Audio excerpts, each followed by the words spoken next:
En el nombre del Padre, y del Hijo, y del Espíritu Santo. Amén. Ave María Purísima. Buenas sentarse. Bueno, antes de dar una pequeña noticia, aviso, y es que en esta cruzada del Rosario, a la fecha de hoy, hemos rezado entre todos 828 rosarios y faltan 1172. Para que no desfallezcamos y los que ya rezamos el rosario habitualmente, que tengamos en cuenta estas intenciones tan hermosas que nos ha propuesto el Monseñor. La oración colecta de la misa de hoy es la siguiente. Te suplicamos, Señor, que nos prevenga siempre y acompañe tu gracia y nos haga solícitos y constantes en la práctica de las buenas obras. La epístola es la carta a los Efesios de San Pablo. Hermanos, os ruego no desmayéis a causa de mis tribulaciones por vosotros. Ellas son vuestra gloria. Por esta causa doblo mis rodillas ante el Padre de nuestro Señor Jesucristo, del cual deriva toda paternidad en los cielos y en la tierra, para que según la riqueza de su gloria os dé firmeza en la virtud por su Espíritu en el hombre interior, para que Cristo more por la fe en vuestros corazones, estando arraigados y cimentados en caridad, para que podáis comprender con todos los santos cuál sea la anchura y largura, y la altura y profundidad de este misterio, y conocer también la caridad de Cristo, que excede a todo entendimiento, y así seáis llenos de toda plenitud de Dios, al que es poderoso para hacer todas las cosas más cumplidamente de lo que pedimos o entendemos, según la virtud que obra en nosotros. A Él sea la gloria en la Iglesia y en Jesucristo en todas las generaciones de los siglos. Amén. El Evangelio es según Lucas. En aquel tiempo, al entrar Jesús un sábado a comer en casa de uno de los principales fariseos, le estaban acechando, y aquí que un hombre hidrópico se puso delante de él. Y Jesús, dirigiendo su palabra a los doctores de la ley y a los fariseos, les dijo: ¿es lícito curar el sábado? Mas ellos callaron. Entonces, tomando Jesús a aquel hombre de la mano, le sanó y le despidió. Dirigiéndose después a ellos, les dijo: ¿quién de vosotros hay que, viendo su asno o su buey caído en un pozo, no le saque luego aún en día de sábado? Y a esto no le podían replicar. Observando también cómo los convidados escogían los primeros asientos en la mesa, les propuso una parábola, diciéndoles: cuando fueres convidado a bodas, no te sientes en primer lugar, no sea que haya allí otro convidado de más distinción que tú, y venga aquel que os convidó a entrambos, y dirigiéndose a ti te diga: deja este el sitio, y entonces tengas que ocupar el último lugar con vergüenza tuya. Pues cuando fueres llamado, ve y siéntate en el último puesto, para que cuando venga el que te convidó, te diga: amigo, sube más arriba. Entonces serás honrado delante de todos los demás comensales, porque todo el que se ensalza será humillado, y el que se humilla será ensalzado. El domingo pasado, San Pablo, en la epístola de los Gálatas, nos decía que si alguno se vanta, se gloria de ser algo sin serlo, se engaña. Y hoy es nuestro Señor el que concluye este pasaje del Evangelio con este principio. Es un principio del cielo, es un principio de Jesucristo. El que se ensalza será humillado, y el que se humille será ensalzado. Esto es una ley dada por el legislador supremo, que es Dios nuestro Señor. Y esta ley es la ley de la humildad. Y es muy fácil predicar sobre las virtudes, facilísimo. Ahora, practicarlas y vivirlas, esa es la cuestión. Y podemos practicarlas, las que sean, pero sobre todo esta, no porque yo, con mis fuerzas o con mi propio interés, voy a practicarlo. Es imposible. ¿Por qué? Porque precisamente, si yo quiero ser humilde con mis propias fuerzas, me engaño aún más. ¿Por qué? Porque no puedo ser humilde porque yo no tengo la verdad de mí mismo. Más bien la falseo. Y la humildad es la virtud más importante del cristiano, la que dependen todas las demás. Una carta de San Agustín, que escribió muchas epístolas, le decía a uno de sus destinatarios: Si me preguntas cuál es la primera virtud del cristiano, te diré que es la humildad. Y si me preguntas por la segunda, te diré que es la humildad. Y por la tercera, te repetiré que es la humildad. Porque en el cielo no se va sino por la humildad. Porque los orgullosos, los soberbios, están excluidos, se excluyen del cielo. ¿Por qué? Porque nadie puede salvarse a sí mismo. Y menos creer que yo, por mis fuerzas, podré ser digno de hacer méritos para el cielo. Es un tremendo engaño, esto es una herejía. Una herejía que se llama pelagianismo, por la cual el hombre, por sus propias fuerzas, es capaz de ser bueno y de salvarse. ¿Y cómo podemos aprender a ser humildes? Porque hay que aprenderlo. O sea, las virtudes no nos salen espontáneas, y menos las sobrenaturales. Hay que conocerlas para amarlas y con la gracia de Dios practicarlas. Y el santo cura de Ars, en este domingo, su sermón fue este.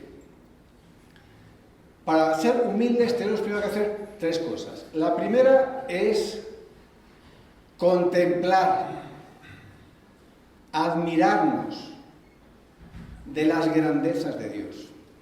Él es el único grande, Él es el único que es. Y en esta contemplación es un adelanto del cielo, porque en el cielo ¿qué haremos? Estar contemplando cara a cara a la Santísima Trinidad con toda su gloria, con todo el esplendor de su majestad. Y si comenzamos a hacerlo en esta vida, entonces dejaremos de admirar lo que son oropeles, lo que es humo, lo que es bagatelas. Y por eso San Pablo, ¿qué nos dice en esta epístola? Nos dice que podamos comprender con todos los santos, él el primero, porque él estuvo en el tercer cielo y tuvo una visión en un rapto, él pudo ver, claro, una cosa que no podemos ni imaginarnos, la gloria de Dios, y volvió a este mundo. Y él querría que todos pudiésemos comprender cuál sea la anchura y la largura y la altura y la profundidad de este misterio. El misterio que Dios encierra en sí mismo, que es un misterio de amor, de misericordia, de salvación por todos nosotros. Y esto es una cosa que tenemos que dedicarle tiempo y tenemos que quitarnos de cualquier distracción que impida que dediquemos a esto que es importantísimo en nuestra vida. Y por eso tenemos el libro abierto de la creación, abierto a todas las personas que con sentido común y con uso correcto de su razón pueden interrogarse, bueno, Dios, ¿quién eres? ¿Cómo es posible que hayas hecho tantas bellezas? Que hayas puesto tanta armonía en este mundo, a pesar del caos en el que el hombre lo pone? Y después tenemos la revelación. Dios se nos ha revelado y nos ha dado en su palabra revelada quién es Él, qué ha hecho en la historia. El que no conoce las obras de Dios en la Escritura ignora quién es Dios, desde el Antiguo Testamento hasta el Nuevo. Y esto es importantísimo. ¿Por qué? Porque si no conocemos quién es Dios, uno y trino, no podemos ser nunca humildes, porque entonces nos dejaremos engañar, apantallar, deslumbrar por lo que no son más que criaturas, obra de sus manos. Entonces daremos culto a las criaturas y nos dejaremos engañar, queremos imitarlas, queremos ser lo que otras personas son, olvidándonos de que todo eso pasará, se marchitará. ¿Cuánta gente llena los gimnasios y se pone dietas y se hace cirugías estéticas y gasta millones en embadurnarse con, yo que sé, botingues para rejuvenecerse? O se pone a estudiar cosas estúpidas, invierten tiempo y son ignorantes de Dios. y se embelesan con eso. Y los jóvenes mucho más, porque los jóvenes están hoy en día realmente electrizados por este Dios de la tecnología, lo virtual. Y también nosotros, los adultos, ¿eh? Es un juguetito que el demonio ha puesto para atontecernos a todos. Tenernos distraídos, tenernos ocupados, atrofiar nuestra mente, atrofiar nuestra sensibilidad, atrofiar toda nuestra persona. Por eso es tan importante, Señor, yo quiero conocerte, Señor. Y quiero darte ese primer lugar que tienes que tener en mi vida.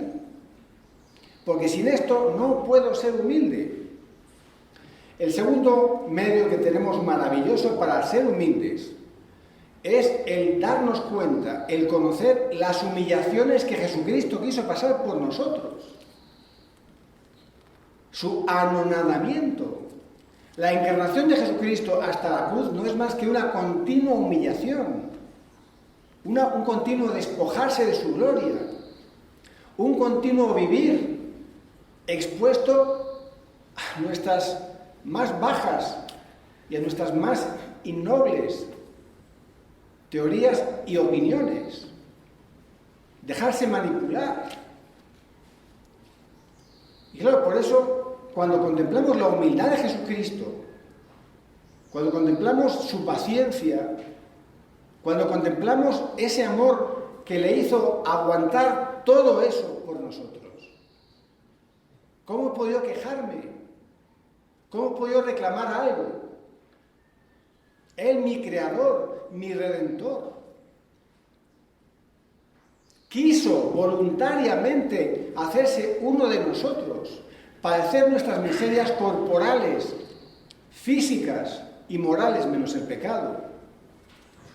Vivir como uno de nosotros, en el anonimato, y luego morir como murió el Señor, abandonado, traicionado, ridiculizado y encima tergiversado durante 20 siglos, sabiendo que sus palabras y sus hechos iban a ser tergiversados por una multitud enorme de herejes.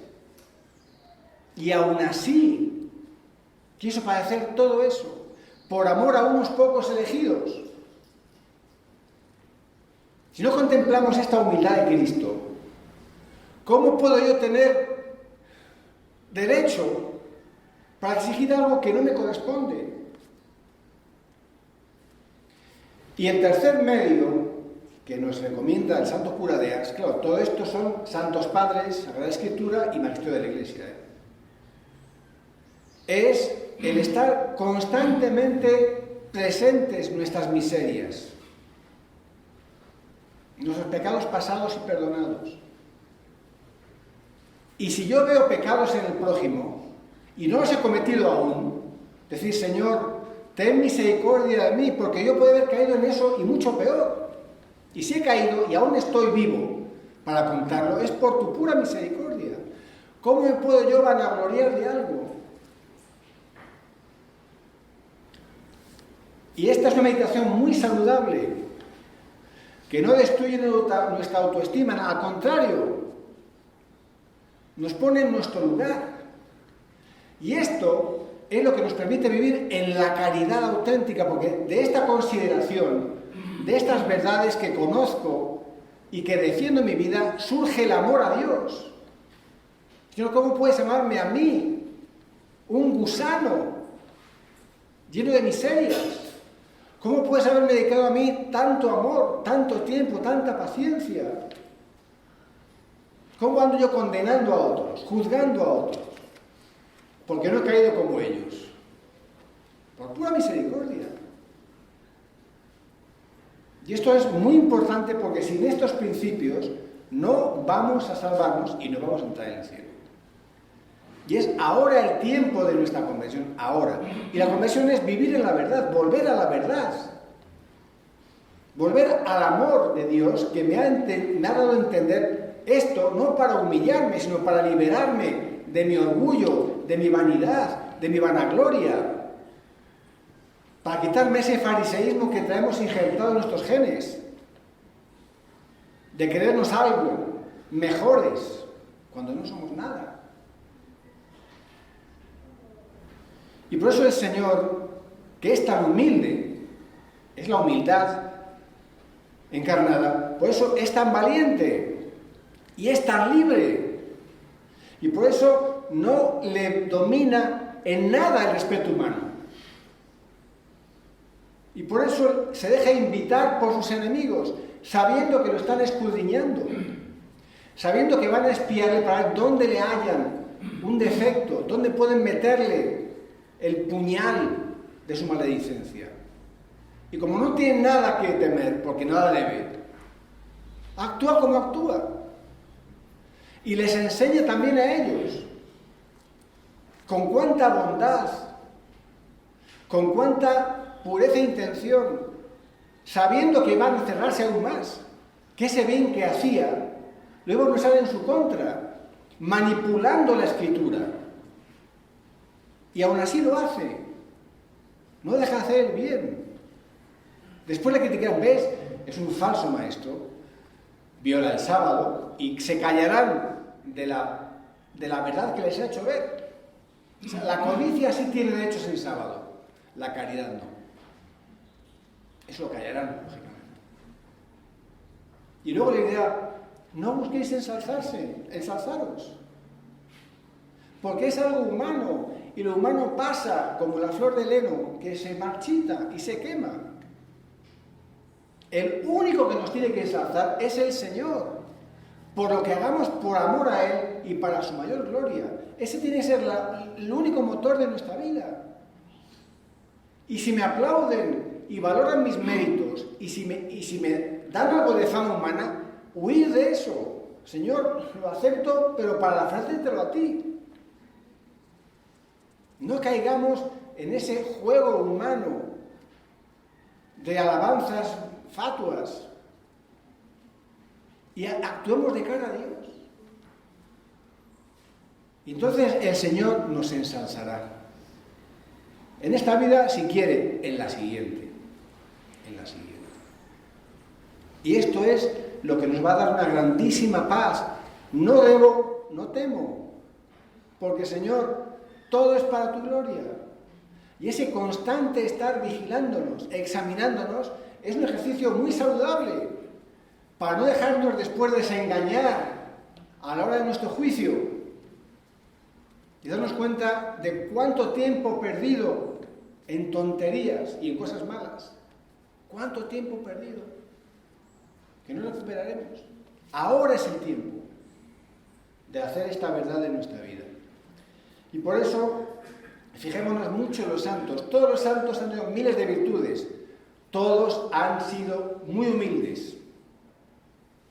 ¿Por qué? Porque todos han sido solamente colaboradores de la gracia en sus vidas. No protagonistas, no ladrones. Colaboradores sencillos, fieles, constantes. Y esa gracia que les santificó a ellos es la misma gracia que se nos ofrece a nosotros, la misma. Y todos podemos hacer uso de ella, claro que sí. Y por eso nos hace falta estar en gracia, para poder colaborar así, porque por nuestras fuerzas no podemos. Nada. Nada. Es que yo soy muy flemático, y porque seas flemático vas a ser humilde, no te engañes. No tiene nada que ver. Tendrás más mérito o menos mérito en función de ciertos elementos, pero no te va a hacer eso virtuoso, y mucho menos humilde. ¿Verdad? Y por eso, pues pidámosle mucho a este don a María, la más enriquecida de todas las criaturas, plenamente consciente de sus dones, plenamente consciente,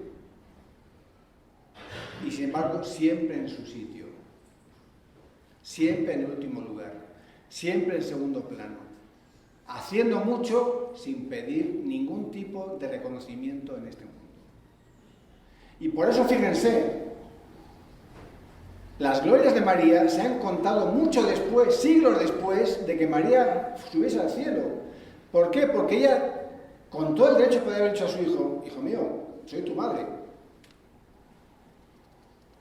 y no quiso quitarle ni un centímetro cuadrado de fama ni honor a su hijo. Entonces, ¿quién es el que va y quién es el que la ensalza a su hijo? Claro, por eso María nos tiene que enseñar a ser humildes como ella. Porque ella nos enseña a ser humildes como Jesús es humilde y fue humilde por nuestra causa. Y pidamos también mucho esto por las personas que tienen autoridad. La autoridad en el mundo y en la Iglesia es un servicio, no es un privilegio. Y que esa humildad que pedimos para nosotros también sea para ellos. ¿Por qué? Porque tendrán que dar mucha cuenta de la responsabilidad que tienen, muchísima. Papas, obispos, reyes, presidentes, muchísimas cuentas tendrán que dar. Y si son malos administradores, nos caerán muchos males a nosotros, pero también mucho más les caerá a ellos. Y por eso, en vez de criticar, en vez de condenar, pidamos por ellos. ¿Quién de hoy quiere ser yo? Ni obispo, ni papa, ni nada. Ya cuando ser un cura, se me caen los anillos de miedo ante mi juicio. Pero ¿quién quiere ser político, gobernante, rey? Tienen ya un pie en el infierno si no son humildes. Un pie en el infierno. Porque les tienen que dar cuentas de todo, del último centavo que administran y de la última autoridad que tienen como poder. Entonces, Señor, seamos también humildes para pedir por ellos. Porque el beneficio que nos hagan será en función de la virtud que tengan.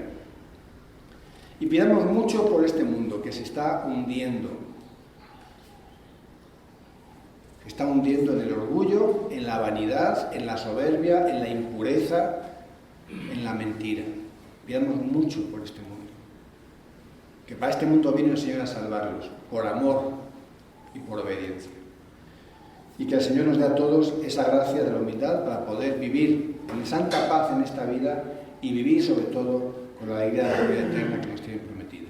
En el nombre del Padre, y del Hijo y del Espíritu Santo. Amén.